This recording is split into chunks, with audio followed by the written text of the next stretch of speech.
I want to know what were the steps by which men passed from barbarism to civilization. Voltaire. Chapter 1. The Conditions of Civilization. Definition: geological conditions, geographical, economic, racial, psychological, causes of the decay of civilizations. Civilization is social order promoting cultural creation. 4 elements constitute it: economic provision, political organization, moral traditions, and the pursuit of knowledge and the arts. It begins where chaos and insecurity end. For when fear is overcome, curiosity and constructiveness are free, and man passes by natural impulse towards the understanding and embellishment of life. Certain factors condition civilization and may encourage or impede it. First, geological conditions. Civilization is an interlude between ice ages. At any time the current of glaciation may rise again, cover with ice and stone the works of man, and reduce life to some narrow segment of the earth. Or the demon of earthquake, by whose leave we build our cities, may shrug his shoulders and consume us indifferently. Second, geographical conditions. The heat of the tropics and the innumerable parasites that infest them are hostile to civilization. Lethargy and disease and a precocious maturity and decay divert the energies from those inessentials of life that make civilization and absorb them in hunger and reproduction. Nothing is left for the play of the arts and the mind. Rain is necessary, for water is the medium of life, more important even than the light of the sun. The unintelligible whim of the elements may condemn to desiccation regions that once flourished with empire and industry, like Nineveh or Babylon, or may help to swift strength and wealth cities apparently off the main line of transport and communication, like those of Great Britain or Puget Sound. If the soil is fertile in food or minerals, if rivers offer an easy advantage of exchange, if the coastline is indented with natural harbors for a commercial fleet, if, above all, a nation lies on the high road of the world's trade, like Athens or Carthage, Florence or Venice, then geography, though it can never create it, smiles upon civilization and nourishes it. Economic conditions are more important. A people may possess ordered institutions, a lofty moral code, and even a flair for the minor forms of art, like the American Indians. And yet, if it remains in the hunting stage, if it depends for its existence upon the precarious fortunes of the chase, it will never quite pass from barbarism to civilization. A nomad stock, like the Bedouins of Arabia, may be exceptionally intelligent and vigorous. It may display high qualities of character, like courage, generosity, and nobility. But without that simple sine qua non of culture, a continuity of food, its intelligence will be lavished on the perils of the hunt and the tricks of trade, and nothing will remain for the laces and frills, the curtsies and amenities, the arts and comforts of civilization. The first form of culture is agriculture.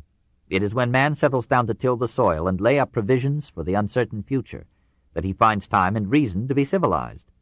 Within that little circle of security, a reliable supply of water and food, he builds his huts, his temples, and his schools. He invents productive tools and domesticates the dog, the ass, the pig, and at last himself. He learns to work with regularity and order, maintains a longer tenure of life, and transmits more completely than before the mental and moral heritage of his race. Culture suggests agriculture, but civilization suggests the city. In one aspect, civilization is the habit of civility, and civility is the refinement which townsmen, who made the word, thought possible only in the civitas, or city.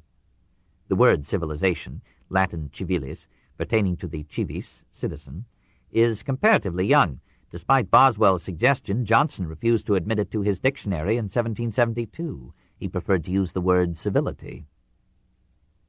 For in the city are gathered, rightly or wrongly, the wealth and brains produced in the countryside.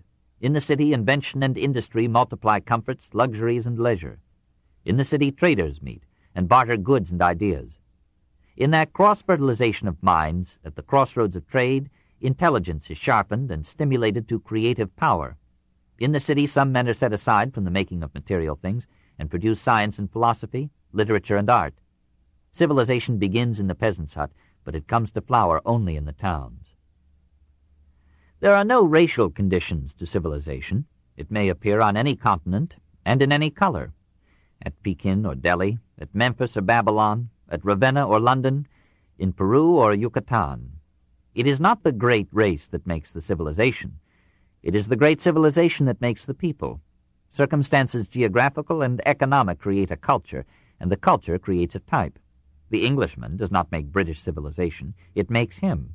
If he carries it with him wherever he goes and dresses for dinner in Timbuktu, it is not that he is creating his civilization there anew, but that he acknowledges even there its mastery over his soul. Given like material conditions, and another race would beget like results. Japan reproduces in the 20th century the history of England in the 19th.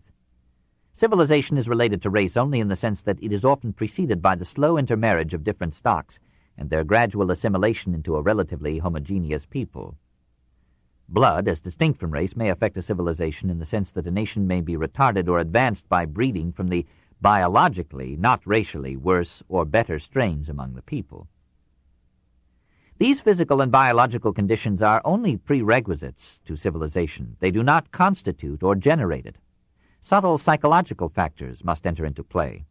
There must be political order, even if it be so near to chaos as in Renaissance Florence or Rome.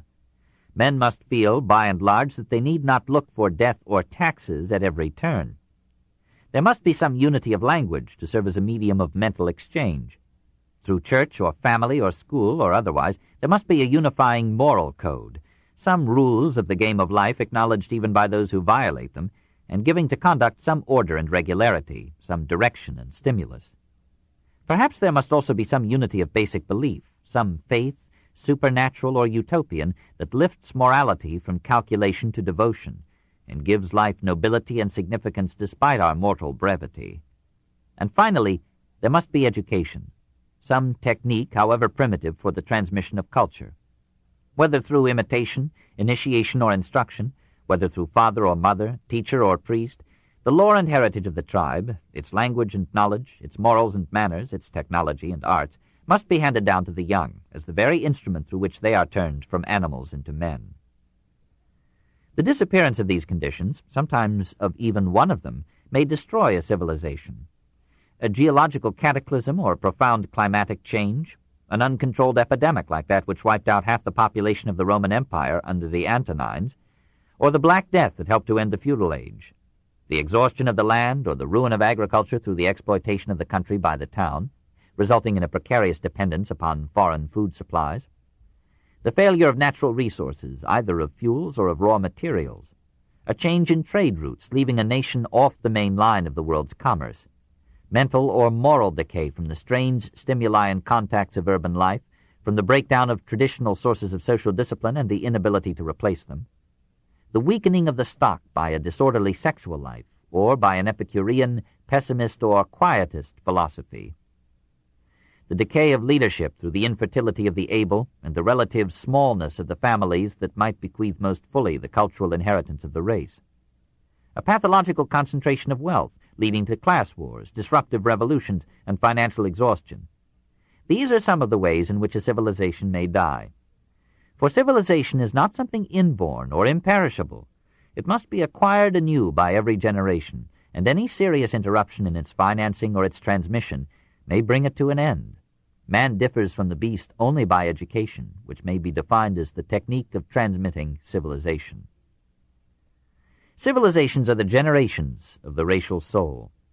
As family rearing and then writing bound the generations together, handing down the lore of the dying to the young, so print and commerce and 1,000 ways of communication may bind the civilizations together and preserve for future cultures all that is of value for them in our own.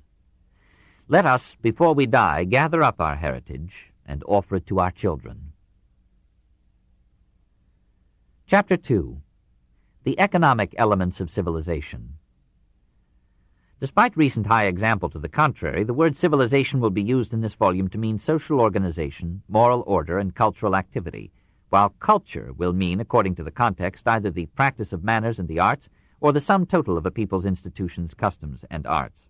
It is in the latter sense that the word culture will be used in reference to primitive or prehistoric societies. In one important sense, the savage, too, is civilized, for he carefully transmits to his children the heritage of the tribe, that complex of economic, political, mental, and moral habits and institutions which it has developed in its efforts to maintain and enjoy itself on the earth. It is impossible to be scientific here, For in calling other human beings savage or barbarous, we may be expressing no objective fact, but only our fierce fondness for ourselves, and our timid shyness in the presence of alien ways. Doubtless we underestimate these simple peoples, who have so much to teach us in hospitality and morals. If we list the bases and constituents of civilization, we shall find that the naked nations invented or arrived at all but one of them, and left nothing for us to add except embellishments and writing. Perhaps they, too, were once civilized, and desisted from it as a nuisance. We must make sparing use of such terms as savage and barbarous in referring to our contemporaneous ancestry. Preferably, we shall call primitive all tribes that make little or no provision for unproductive days and little or no use of writing. In contrast, the civilized may be defined as literate providers. 1. From hunting to tillage. Primitive improvidence, beginnings of provision, hunting and fishing, herding, the domestication of animals, agriculture, food, cooking, cannibalism. 3 meals a day are a highly advanced institution. Savages gorge themselves or fast. The wilder tribes among the American Indians considered it weak-kneed and unseemly to preserve food for the next day. The natives of Australia are incapable of any labor whose reward is not immediate. Every Hottentot is a gentleman of leisure, and with the Bushmen of Africa it is always either a feast or a famine. There is a mute wisdom in this improvidence, as in many savage ways. The moment man begins to take thought of the morrow, he passes out of the Garden of Eden into the vale of anxiety. The pale cast of worry settles down upon him, greed is sharpened, property begins, and the good cheer of the thoughtless native disappears. The American Negro is making this transition today. "Of what are you thinking?" Peary asked one of his Eskimo guides. "I do not have to think," was the answer. "I have plenty of meat." Not to think unless we have to. There is much to be said for this as the summation of wisdom. Nevertheless, there were difficulties in this carelessness, and those organisms that outgrew it came to possess a serious advantage in the struggle for survival. The dog that buried the bone which even a canine appetite could not manage, the squirrel that gathered nuts for a later feast, the bees that filled the comb with honey, the ants that laid up stores for a rainy day, these were among the first creators of civilization. It was they, or other subtle creatures like them, who taught our ancestors the art of providing for tomorrow out of the surplus of today, or of preparing for winter in summer's time of plenty. With what skill those ancestors ferreted out from land and sea the food that was the basis of our simple societies. They grubbed edible things from the earth with bare hands. They imitated or used the claws and tusks of the animals, and fashioned tools out of ivory, bone, or stone. They made nets and traps and snares of rushes or fiber, and devised innumerable artifices for fishing and hunting their prey. The Polynesians had nets 1,000 ells long, which could be handled only by 100 men. In such ways, economic provision grew hand in hand with political organization, and the united quest for food helped to generate the state.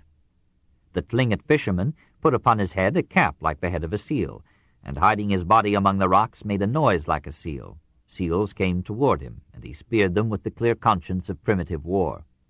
Many tribes threw narcotics into the streams to stupefy the fish into cooperation with the fishermen.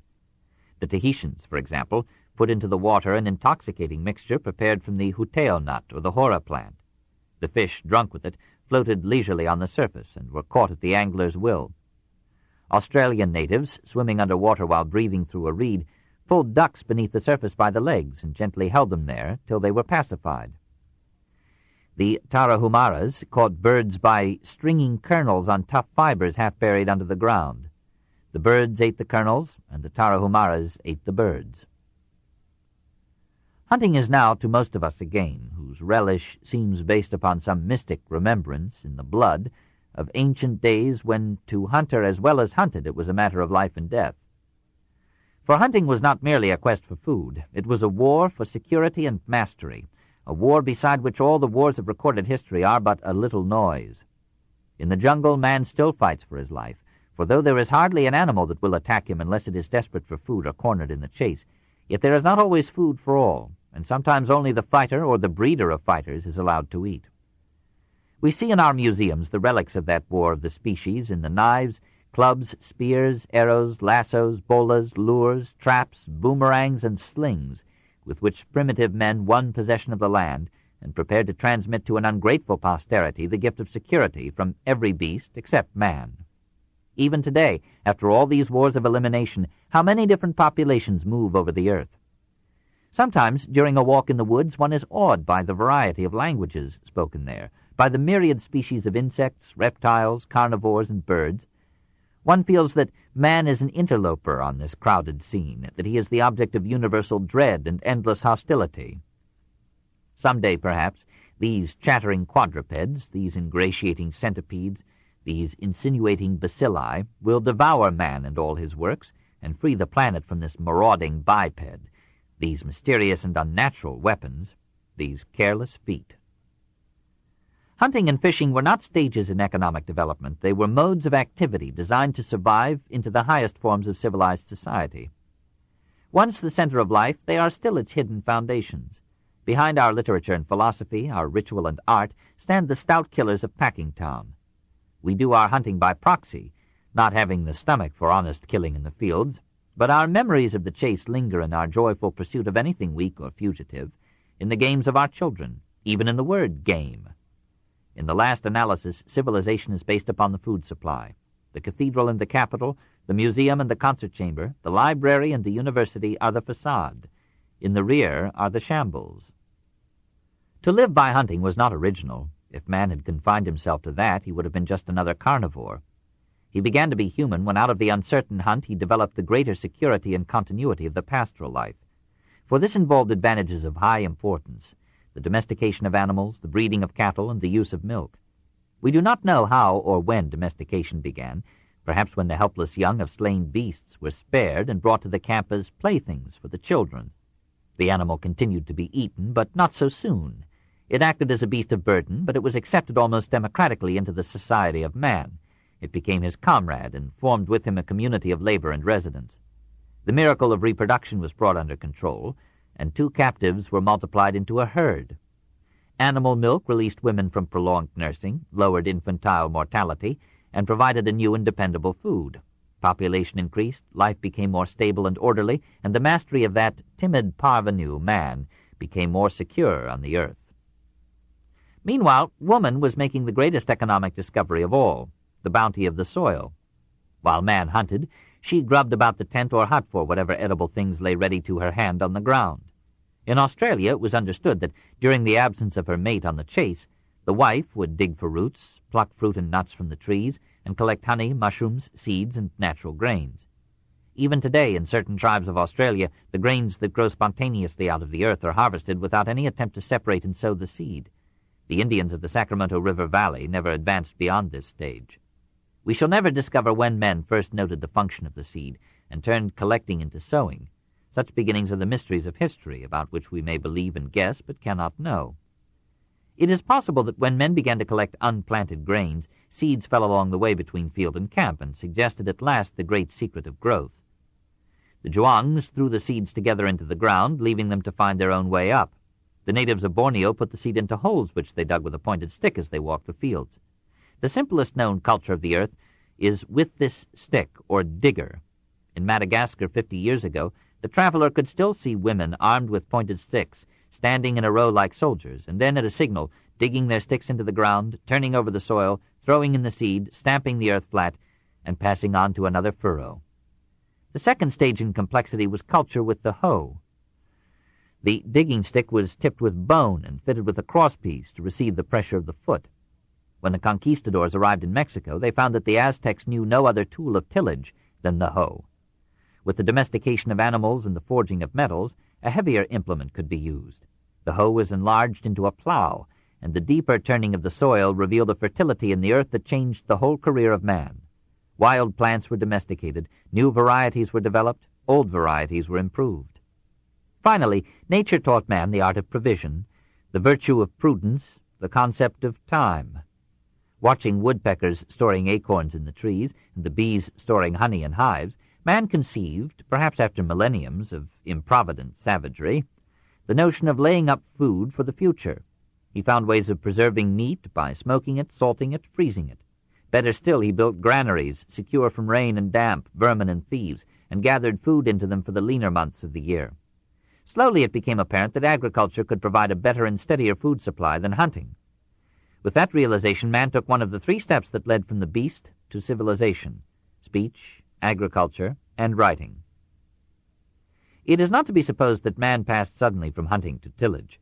Many tribes, like the American Indians, remained permanently becalmed in the transition, the men given to the chase, the women tilling the soil.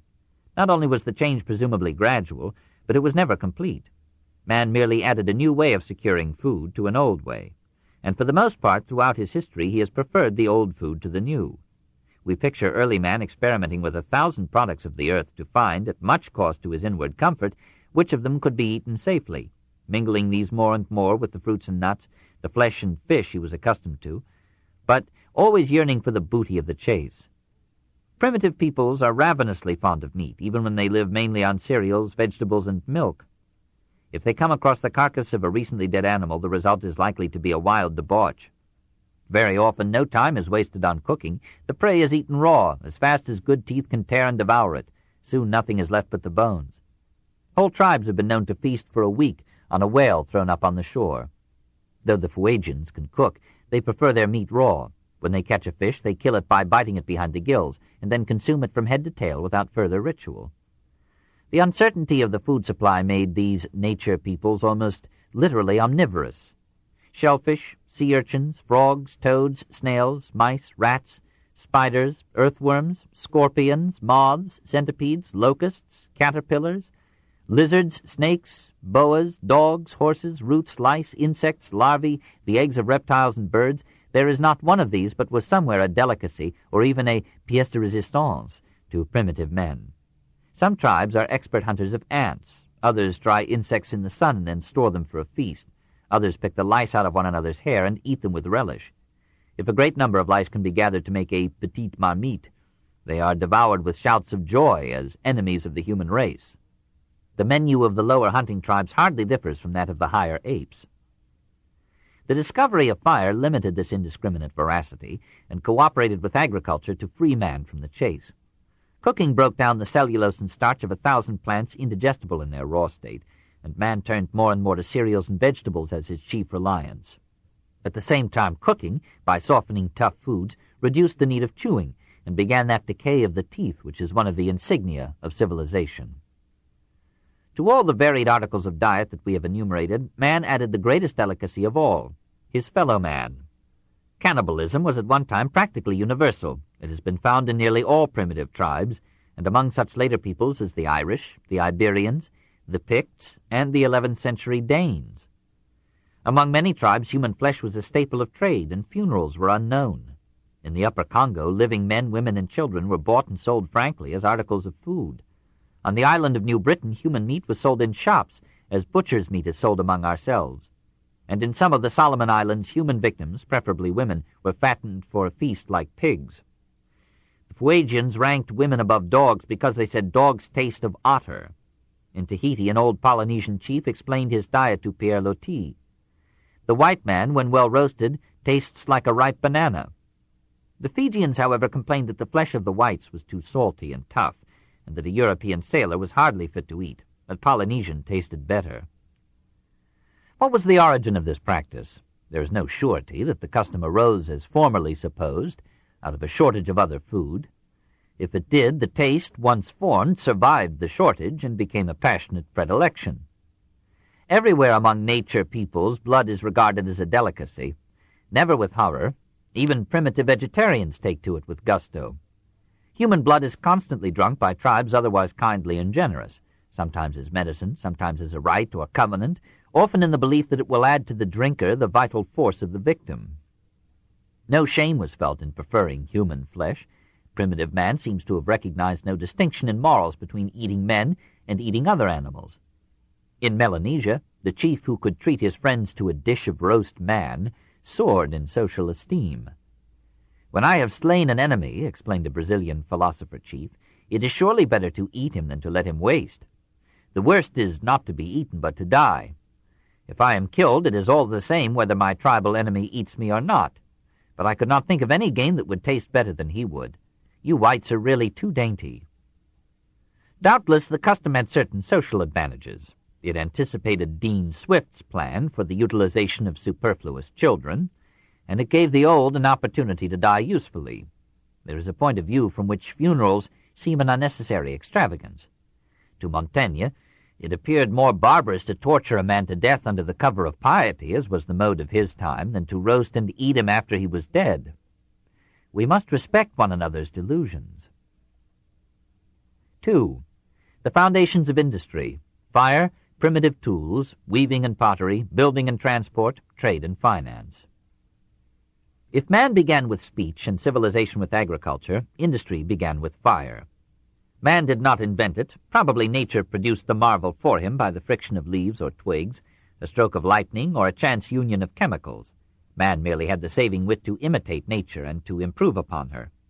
He put the wonder to 1,000 uses. First, perhaps, he made it serve as a torch to conquer his fearsome enemy, the dark. Then he used it for warmth, and moved more freely from his native tropics to less enervating zones, slowly making the planet human. Then he applied it to metals, softening them, tempering them, and combining them into forms stronger and suppler than those in which they had come to his hand. So beneficent and strange was it that fire always remained a miracle to primitive man, fit to be worshipped as a god. He offered it countless ceremonies of devotion and made it the center or focus, which is Latin for hearth, of his life and home. He carried it carefully with him as he moved from place to place in his wanderings, and would not willingly let it die. Even the Romans punished with death the careless Vestal Virgin who allowed the sacred fire to be extinguished. Meanwhile, in the midst of hunting, herding, and agriculture, invention was busy, and the primitive brain was racking itself to find mechanical answers to the economic puzzles of life.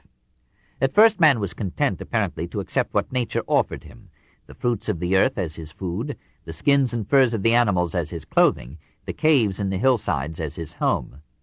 Then, perhaps, for most history is guessing, and the rest is prejudice, he imitated the tools and industry of the animal.